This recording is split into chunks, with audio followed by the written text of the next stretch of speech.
Decisions of World Leaders. 9 Locutions to the World from March 6 to 14, 2015. The first locution from Mary on March 6. Foolish decisions of leaders. As the clouds gather in the heavens, all await the storms. Such is this moment on earth when so many clouds appear on the horizon. These are the problems which I will speak to now. And anxiety fills the air. People are not settled. They know that things are not right. They do not know what forces will break through. They cling to their present way of life, but they know there are no guarantees of its permanency. They do not see what they can do. The enemies are hidden and the future is clouded in mystery. Life seems the same, but it is not as before. All of this is truly a new state of affairs. Permanency has been shattered. All is contingent, waiting upon future events. In these locutions, I try to address those events, looking at them from every possible angle, describing them, predicting them, outlining their causes, their nearness and their effects. All moves ahead. Causes bring about effects, and these causes are deeply planted in cultures, in human hearts, and in decisions, past and future. Such is the state of the world, a precarious state in a time of urgency. Dare I speak of what will happen? Where will the breakthroughs of darkness occur? There are so many sore spots. Some are places of great violence. Others are places of great weakness in the structures. But what I speak of today is foolish decisions by world leaders. The evils are already planted in society. However, by the foolish and even foolhardy decisions of leaders, these evils have been allowed to grow and multiply. Now, these same leaders, after years of withdrawal, will reverse themselves and rush to foolish decisions that will only cause the evil to erupt more quickly and in new places. I wait and wait to help my loving children. May they not lose faith in me. The second locution from Mary on March 7. Centuries of Decision. The future path is unknown. Leaders make their decisions while filled with confusion. They lead this way and then that way, always responding to the latest problem. Where have they led this world? This is what I will explain. Satan has prepared for centuries for this moment in history, and everyone must see today's problems in light of the centuries. Over these centuries, Satan has raised up enmity between nations. At one point, they are friends and sign agreements. Suddenly, they are at war, killing each other. When the war is over, scars are left. Divisions remain. People do not forget. So, over the centuries, the same nations take up their weapons again. The fighting is renewed. When the war is over, the people say, "We must defend ourselves against the next war." So, money is spent on weapons even when no war is taking place. The weapons get more sophisticated. The weapons spread because one nation wants others to be aligned with them. Man's history becomes either war, preparing for war, or lining up friends who will be allies in wars. Do you not see Satan's plans during these centuries? War has determined everything. Now, he has his alignments. The sophisticated weapons have fallen into the hands of so many. What was meant to be the ultimate protection against enemies has become the ultimate goal of the enemies to gain the same nuclear weapons. Everything comes to a climax. How will the world be disarmed? The only path to peace is disarmament. Stockpiling weapons is a short-term goal that inevitably leads to just the opposite. Very soon, your enemy has the weapons that you invented. This is my promise. If the nations allow me to take human history into my hands, I will lead all the nations to peace through disarmament. This is a step-by-step path, just as the present situation has come about by many steps. The third locution from Mary on March 8. Centuries of Hatred. The path is so slippery, but world leaders believe that their wisdom and their resources can prevail and restore world peace. What a mockery! They do not see the centuries. They do not see the evil embedded in human hearts, and they do not believe in satanic intelligence. They are deprived of faith and do not believe that they need the help of heaven. So, they slip each day into a deeper morass, wondering why their human solutions are of no avail. Such is the blindness of world leaders. They have hearts that are no longer placed in a religious culture. They are rooted in secular theories and cannot understand the religious fanaticism of the opponents. Everything shifts. They do not understand the various groups that spring up, with all the different names. One surprise after another, until they begin to see the scope and the depth of world terrorism. These are not problems that have begun in one day, 1 year, or even 1 generation. The problems go back centuries. They are contained in religious thinking and in the streams of hatred toward the infidels that have poured forth from these religious teachers since Muhammad. Religious wars are not new. Attacks against Europe happened centuries ago and were repulsed only by a fervent Christianity that could fight false religious faith with the fervor of true religious faith. O world leaders, where is your faith? Where is your fervor? Can you overcome fire when you have no fire in your own hearts? I say this from the housetops. Peace will come only when religious faith returns. So, let the fires of faith be lit again. Do not trust in the fire of your weapons that can only kill. Trust in the fire of faith in your hearts. Return to Notre Dame and I will lead you. Right now you are on a slippery and dangerous path. The fourth locution from Mary on March 9. A tomorrow of greater darkness. An inevitability has set in. Problems everywhere and no permanent solutions, like a ship caught in stormy waters without a sure rudder to guide it or a captain who understands the correct direction. Different leaders offer various solutions, but the problems are everywhere. One causes another and solutions quickly become new problems. The world is caught up in a darkness which seemingly has no tomorrow. There is a tomorrow, but it will be a tomorrow of greater darkness. I will say it again and again. Only I can lead the world into a true tomorrow. I am the dawn. A ship that turns away from me will find only the night. A ship that turns toward me will slowly but surely come into a new day. For centuries, decisions have been made to reject me, to forget me, and to put me aside.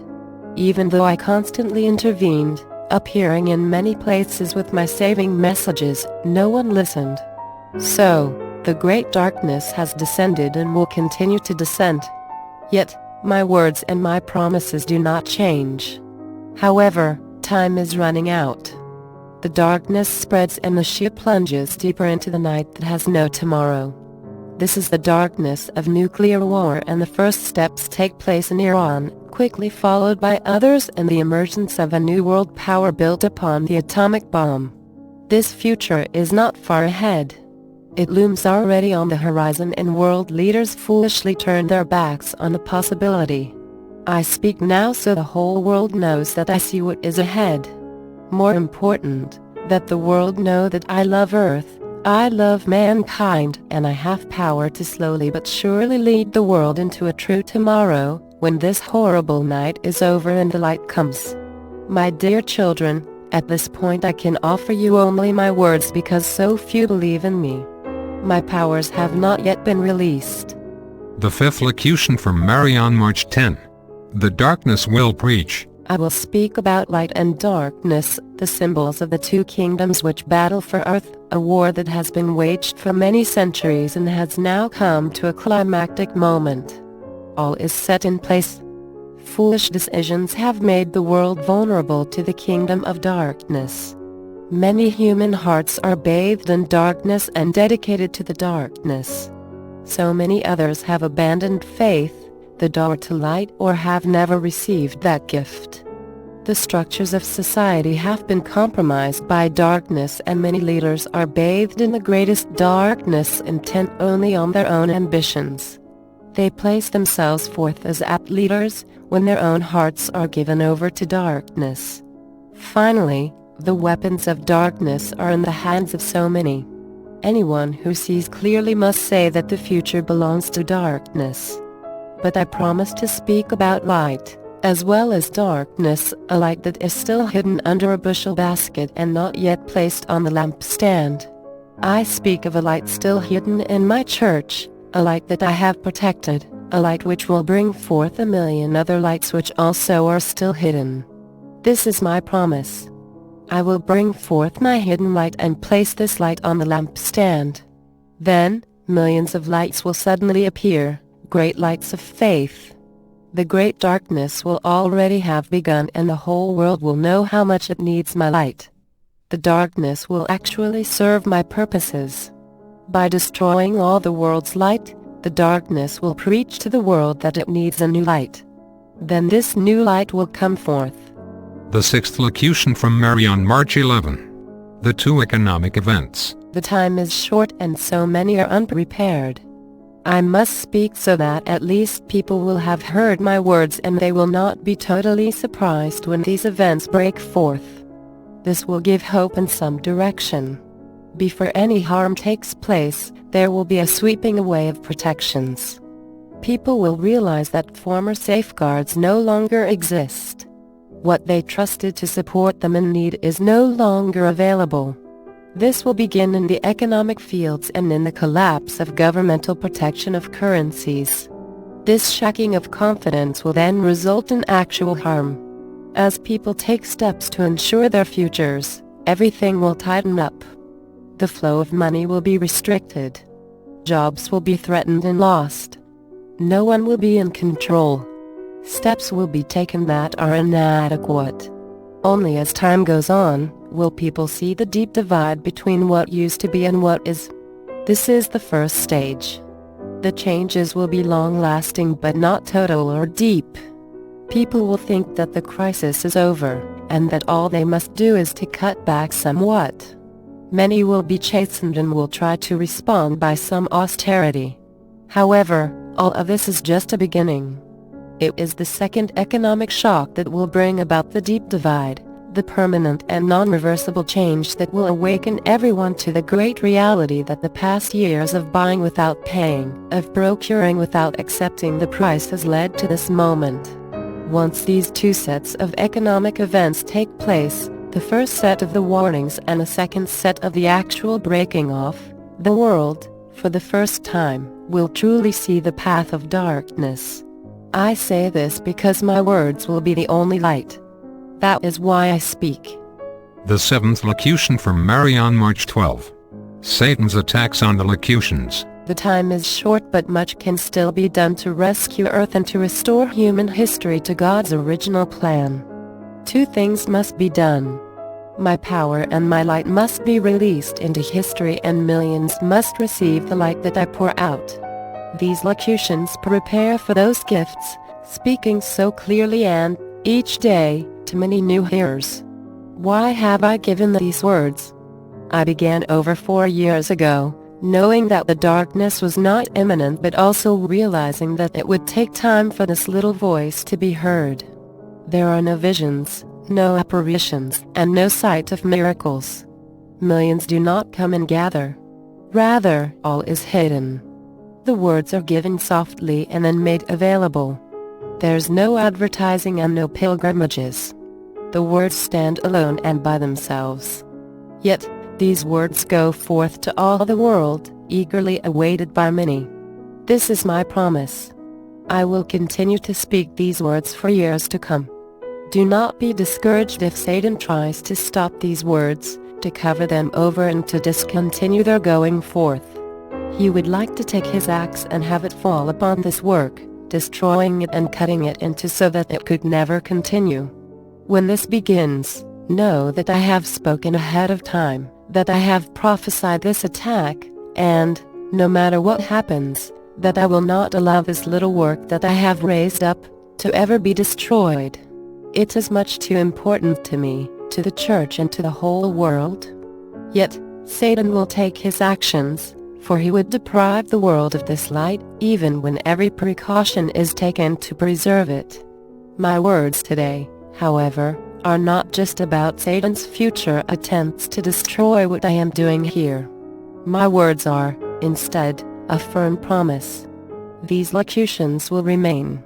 They will stay. They will burn more brightly even after Satan's time of darkness, and they will lead the world and the church through the darkness that lies ahead. They will be my constant and daily proof that I am with my church and the world that I love so much. The 8th locution from Mary on March 30. This generation's legacy. A moment comes when everything breaks forth and all can see. Such will be the future moments of human history. Already, the hidden fires are bubbling up, giving warning signals, but, as yet, the fires have not broken forth for all to see their fury and size. I have spoken about these evils, planted for centuries and now present in so many places and in so many ways. What is new will be their bursting forth and the changes they will bring about. This is my message. These fires must burst forth. This is the only way that human history can be cleansed and a time of true peace follow. How strange to speak of true peace before the war has taken place, but this is my message, so listen carefully. Every generation passes on its legacy to following generations. In God's plan, each generation has a purpose. If it fulfills God's will, it passes on blessings.